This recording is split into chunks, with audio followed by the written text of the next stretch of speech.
আসসালামু আলাইকুম।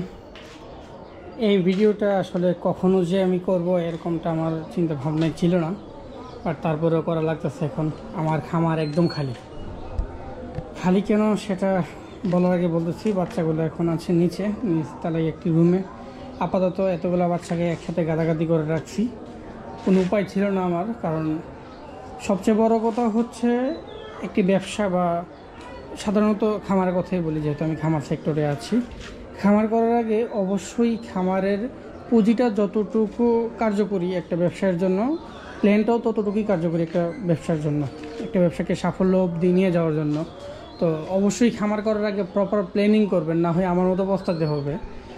যদিও প্রথম অবস্থায় আমার এরকমটা হয়েছে, তবে ইনশাল্লাহ আশা করি আমার ধৈর্য শক্তি আল্লাহ দিয়েছেন।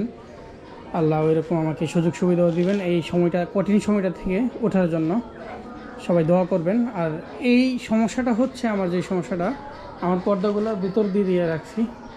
ভিতর দিয়ে দেওয়ার ফলে বাহিরে থেকে আমার যেহেতু এটা চারতলার মধ্যে খামারটা, বাহিরে থেকে যে বাতাসটা আসে ওইটা এসে পর্দার ভিতরে লাগার ফলে যে ওই দিন বৃষ্টি হয়েছিল, বৃষ্টি হওয়ার পরে এক ধাক্কা দিয়ে সবগুলো পর্দা ছিঁড়ে ফেলছে। আর বাচ্চাগুলোকে রাত্রে আমারে তৎক্ষণাৎ নিচে নিতে হয়েছে। সবগুলা বাচ্চা নিচে নিতে গিয়ে বাচ্চা কয়েকটা মারা গেছে, অবস্থা খারাপ। বাট এখন আলহামদুলিল্লাহ মোটামুটি সুস্থ আছে। তবে আমাকে আগে এই পর্দাটাকে ঠিক করা লাগবে, তাছাড়া আমি এখন আর কোনো উপায় দেখতেছি না। কারণ যে একটা অবস্থা এখন, না হয় বাচ্চাগুলো উপরে তুলতে পারবো না।